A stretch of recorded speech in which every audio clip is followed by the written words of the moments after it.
आणि यानंतर राज्यात देशभरात मागच्या 24 तासात घडलेल्या सगळ्या महत्त्वाच्या बातम्यांचा घेऊयात सुपरफास्ट आढावा। अक्षय तृतीया आणि ईद निमित्त धुळ्यात नागरिकांनी खरेदीसाठी बाजारात गर्दी केली। विशेष म्हणजे प्रशासनानेही या गर्दीकडे सोयीस्करपणे दुर्लक्ष केलं। खरेदीच्या नादात धुळेकरांना कोरोनाच्या नियमांचा पार विसर पडला। सोशल डिस्टन्सिंगचं पालन तर कुठेच दिसलं नाही। शिवाय अनेक जण विना मास्क बाजारात फिरत होते।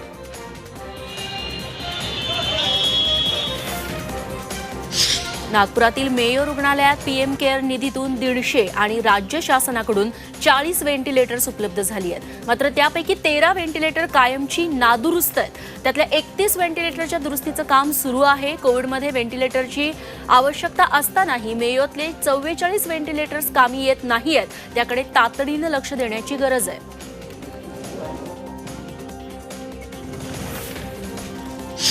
यवतमाळ स्त्री रुग्णालयाच्या निर्माणाधीन इमारतीत पालकमंत्री संदीपान भुमरे आणि आमदार संजय राठोड यांनी भेट दिली। या रुग्णालयाचं रखडलेलं काम तातडीनं मार्गी लावा अशा सूचना दोघांनी दिल्या। या ठिकाणी कोविड हेल्थ सेंटरचंही उद्घाटन करण्यात आलं। या रुग्णालयात एकूण 180 बेड नियोजन असून सद्यस्थितीला 100 बेड उपलब्ध आहेत।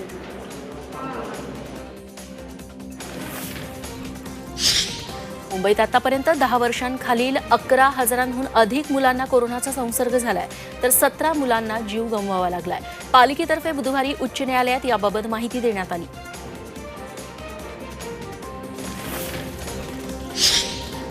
औरंगाबादेत एकीकडे कोरोनाचे रुग्ण कमी होताना दिसत असताना दुसरीकडे मुलांमध्ये प्रसार वाढताना दिसतोय।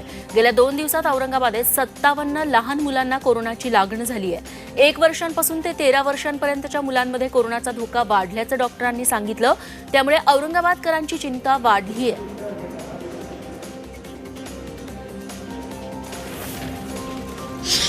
लॉकडाऊन दरम्यान विनाकारण घराबाहेर फिरणाऱ्यांवरती यवतमाळच्या महसूल, आरोग्य आणि पोलीस प्रशासनानं संयुक्तपणे दंडात्मक कारवाई सुरू केली आहे। विनाकारण फिरणाऱ्यांची जागेवरच कोरोना तपासणी केली जातेय आणि पॉझिटिव्ह रुग्णांची थेट कोविड सेंटरमध्ये रवानगी केली जातेय। या कारवाईमुळे कोरोना चाचणी वाढली असून यात 10% नागरिक पॉझिटिव्ह आढळत आहेत।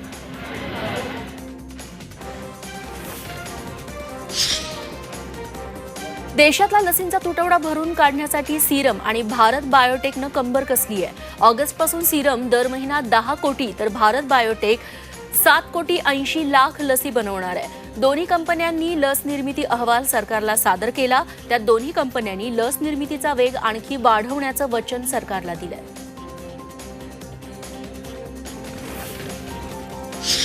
घरोघरी लसीकरण आधीच केलं असतं तर या मोहिमेमुळे आतापर्यंत अनेक वृद्धांचा जीव वाचला असता, अशा शब्दात मुंबई हायकोर्टानं केंद्र सरकारला सुनावलंय।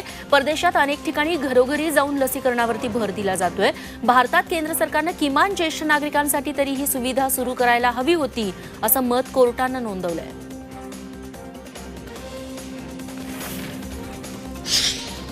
ओळखीच्या व्यक्तींना लसीकरणाचं टोकन दिल्याचा आरोप करत बुलडाण्यात टोकन वाटप करणाऱ्या कर्मचाऱ्याला नागरिकांनी मारहाण केली आहे। मलकापूर उपजिल्हा रुग्णालयात ही घटना घडली। यामुळे लसीकरणाचं नियोजन कोलमडलं।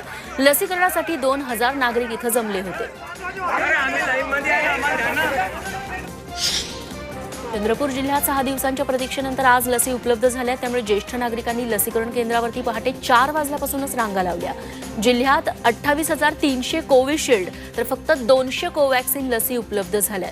प्रत्यक्ष लसीकरण 10 वाजता सुरू झालं, तरी पहाटे 4 वाजल्यापासून लसीकरण केंद्रावरती रांगा होत्या।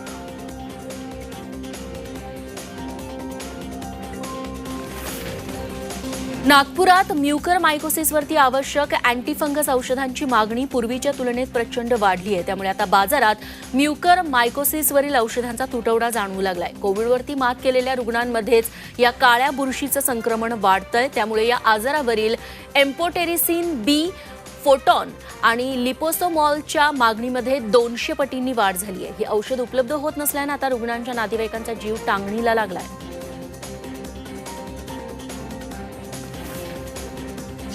जालन्यातील गांधी चमन भागातील महिला रुग्णालयात कोरोना लसीकरणासाठी नागरिकांनी गर्दी केली आहे। लसीकरणासाठी नागरिकांनी रांगा लावल्या असल्या तरी सोशल डिस्टन्सिंगचा मात्र फज्जा उडालाय। तासनतास वाट बघूनही लस मिळत नसल्यानं नागरिकांचा संताप अनावर झालाय।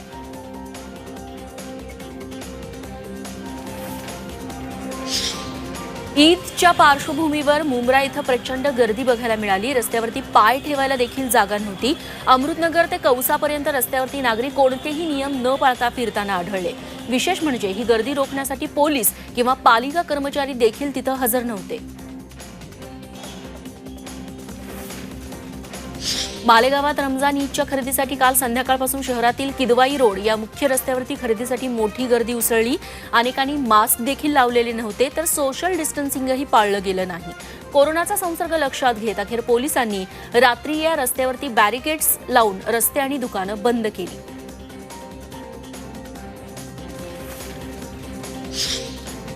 सहा दिवसांच्या कडक लॉकडाऊननंतर लोणावळा बाजारपेठेत खरेदीसाठी नागरिकांची गर्दी उसळली. रमजान ईद आणि अक्षय तृतीयेच्या पार्श्वभूमीवर किराणा, फळं, भाजीपाला तसंच इतर साहित्याची खरेदी करण्यासाठी लोकांनी गर्दी केली. त्यामुळे लॉकडाऊनबाबत पुन्हा एकदा प्रश्नचिन्ह उपस्थित झालंय. भांगरवाडी ते छत्रपती शिवाजी महाराज चौक दरम्यान प्रचंड वाहतूक कोंडीही बघायला मिळाली.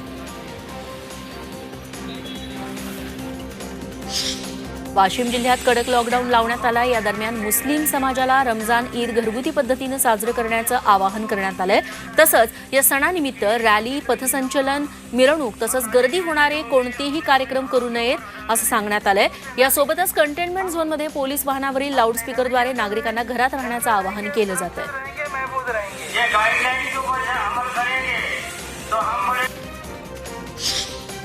भारतात कोरोनाचा वेगानं प्रसार होण्यामागे धार्मिक तसंच राजकीय कार्यक्रम जबाबदार असल्याचं जागतिक आरोग्य संघटनेनं म्हटलंय. या कार्यक्रमांमध्ये मोठ्या प्रमाणात गर्दी झाल्यानंच देशात कोरोनाची दुसरी लाट आल्याचं जागतिक आरोग्य संघटनेनं सांगितलंय. कोरोना संबंधित नियमांचं कुठलंही पालन न करणं हे देखील एक कारण होतं. जागतिक आरोग्य संघटनेकडून रुग्णवाढीच्या कारणांची मीमांसा करण्यात आली आहे.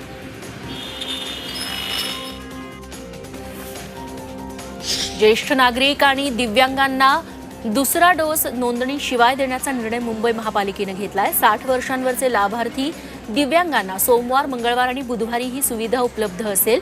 तर गुरुवार, शुक्रवार, शनिवारी 100% लसीकरण कोविन ॲपवरूनच होईल. आयुक्त चहल यांनी नवी नियमावली याबाबतची जाहीर केली आहे.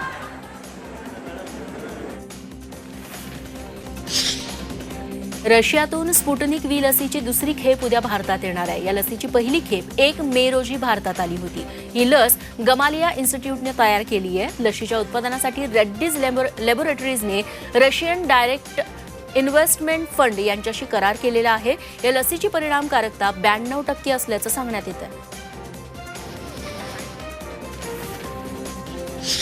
भारत बायोटेक कंपनीनं नाकावाटे घ्यायच्या लसीच्या चाचण्या सुरू केल्या आहेत. पहिल्या फेजच्या चाचण्यांचा निकाल लवकरच येणार आहे. कोरोनाचा संसर्ग प्राथमिक अवस्थेत रोखणारी ही नेझल लस आहे. नाकावाटे थेंब सोडायचे असल्यामुळे केवळ वैद्यकीय कर्मचारीच लस देण्यासाठी गरजेचे नाहीत.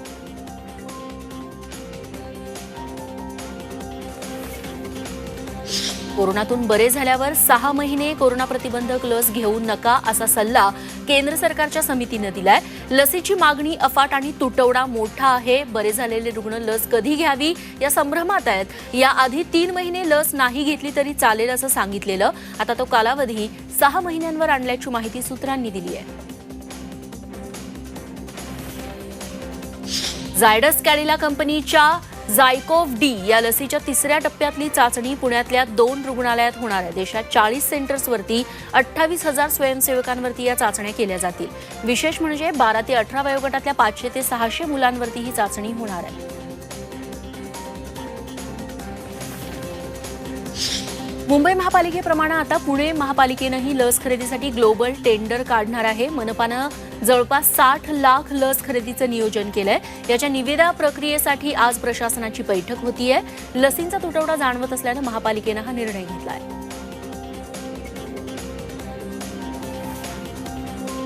दुसरीकडे पुणे महापालिकेचं पितळ हायकोर्टाने उघडं पाडलंय. पुणे मनपा हद्दीत ऑक्सिजनच्या 27 आणि व्हेंटिलेटरच्या 3 खाटा उपलब्ध असल्याचा दावा मनपानं प्रतिज्ञापत्राद्वारे केला होता. याची पडताळणी करण्यासाठी हायकोर्टानं मनपाच्या हेल्पलाईनवरती 2 वेळा फोन केला असता खाटा उपलब्ध नसल्याचं सांगण्यात आलं.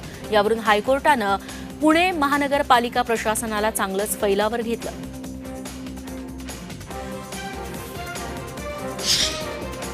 डोंबिवलीच्या सावळाराम क्रीडा संकुलात लसीकरणासाठी येणाऱ्या ज्येष्ठ नागरिकांना ऊन लागू नये यासाठी आता महापालिकेनं मंडप टाकलाय.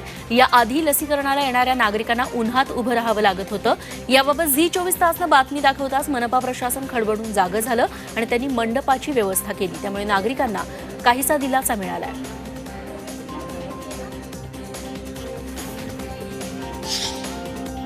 आजपासून वर्धा जिल्ह्यातील डॉक्टरांनी काम बंद आंदोलन पुकारले.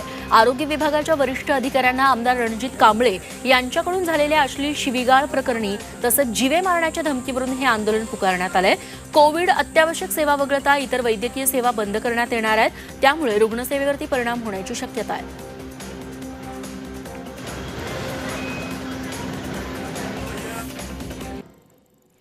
कोरोना रुग्णांवरील उपचारासाठी स्टँडर्ड ट्रीटमेंट प्रोटोकॉलची कडक अंमलबजावणी होत नाही. म्हणूनच कोल्हापूर जिल्ह्यात मृत्यूदर वाढलाय असे ताशेरे राज्याच्या टास्क फोर्सनं ओढले.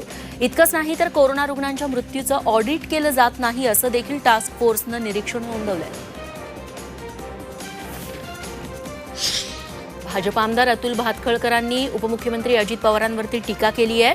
डॉक्टर आणि नर्स यांचे पगार होत नसताना अजित पवार प्रसिद्धीवरती कोट्यवधींची खैरात वाटतात असं भातखळकर म्हणाले. सरकारी पैशांवरती नेमलेल्या खासगी PR एजन्सीची चौकशी करण्याची मागणीही त्यांनी केली आहे.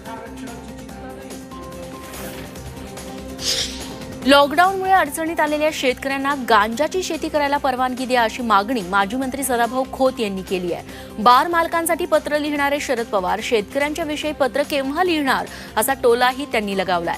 बार मालकांच्याकडून खंडणी मिळत असते म्हणून बार मालकांची बाजू घेता काय अशा शब्दात त्यांनी सरकारवर हल्लाबोल केलाय.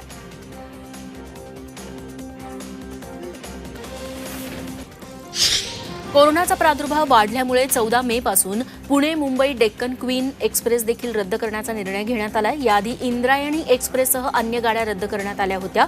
त्यामुळे आता मुंबई पुणे प्रवासासाठी स्वतंत्र गाड्या नाहीत. सध्या दोन्ही शहरांमार्गे जाणाऱ्या गाड्यांचाच पर्याय प्रवाशांसाठी राहिलेला आहे. छत्रपती संभाजी महाराज यांची उद्या 364वी जयंती आहे. ज्या किल्ल्यावरती संभाजी महाराजांचा जन्म झाला त्या पुरंदर किल्ल्यावर दरवर्षी उत्साहात जयंती साजरी केली जाते. मात्र यंदा पुरंदर किल्ला आणि परिसर कंटेनमेंट झोनमध्ये येत असल्यानं जयंती साजरी होणार नाही. पुरंदरच्या पंचायत समितीमध्ये मोजक्या अधिकाऱ्यांच्या उपस्थितीत जयंती साजरी होईल. पुरंदर किल्ल्यावरती न येता घरीच राहून अभिवादन करण्याचं आवाहन प्रशासनानं केलंय. वाशिम जिल्ह्यातील खैरखेडा गावात भीषण पाणी टंचाई निर्माण झाली आहे. कोरोना काळातही पाण्यासाठी गावकऱ्यांना उन्हातानात भटकंती करावी लागतीये. जनावरांच्या पिण्याच्या पाण्याचा प्रश्न गंभीर झालाय. विहिरी आटल्यानं गावकऱ्यांना नदीच्या दूषित पाण्यावरती तहान भागवावी लागते.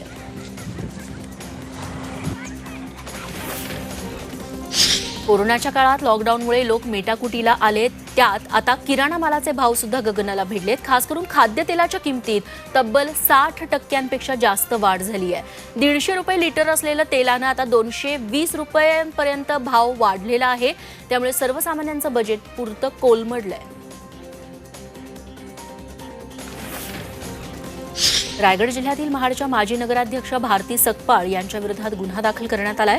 राज्यात लॉकडाऊन असूनही सकपाळ यांनी लग्नाचा वाढदिवस दणक्यात साजरा केला. लाडवली बेटकर कोंड इथं पार्टीही आयोजित करण्यात आली होती. यात त्यांच्या समर्थकांनी गर्दी केली होती. कार्यक्रमाची माहिती मिळताच पोलिसांनी धाड टाकत कार्यक्रम थांबवला आणि 50 ते 60 जणांवर गुन्हे दाखल केलेत.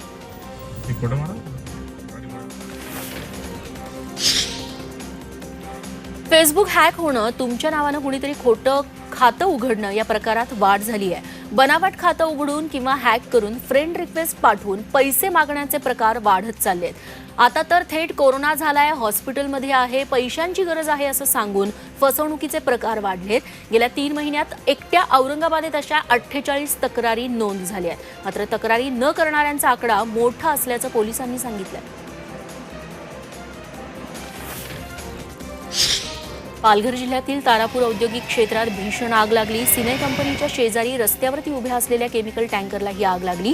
त्यामुळे कंपनी शेजारचं पाईप गोडाऊन देखील आगीच्या भक्ष्यस्थानी पडलं. शॉर्ट सर्किटमुळे टँकरला आग लागल्याची प्राथमिक माहिती मिळतीये. अग्निशमन दलाच्या 3 गाड्या घटनास्थळी दाखल झाल्या. आगीचे लोळ पसरले असल्यानं स्थानिकांमध्ये भीतीचं वातावरण होतं.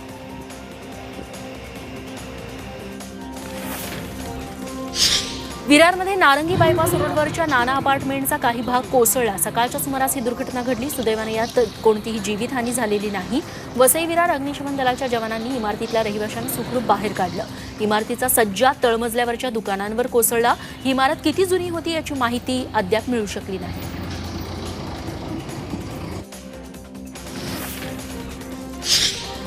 इंग्लंड ऑस्ट्रेलिया दरम्यानची मानाची ॲशेस ट्रॉफी 9 डिसेंबरपासून सुरू होणार आहे. इंग्लंड टीम ऑस्ट्रेलियाचा वर्षअखेर दौरा करणार आहे. 5वा कसोटी सामना पुढच्या वर्षी 14 जानेवारीला सुरू होईल. हा सामना सिडनीऐवजी पर्थमध्ये खेळवला जाईल. गेल्या 26 वर्षात पहिल्यांदाच सिडनी बाहेर ॲशेसची फायनल टेस्ट होतीये. गाबा, ॲडलेड, मेलबर्न, सिडनी, पर्थ असे सामने खेळवण्यात येतील. बॅडमिंटनपटू सायना नेहवाल आणि किदंबी श्रीकांतचं टोकियो ऑलिम्पिकसाठी पात्र ठरण्याचं स्वप्न जवळपास संपुष्टात आलंय. कोरोनामुळे जागतिक बॅडमिंटन महासंघानं सिंगापूर खुली बॅडमिंटन स्पर्धा रद्द करण्याचा निर्णय घेतलाय. आता महासंघाचे निकष आणि नशिबाची साथ मिळाली तरच त्यांना ऑलिम्पिकमध्ये भारताचं प्रतिनिधित्व करता येईल.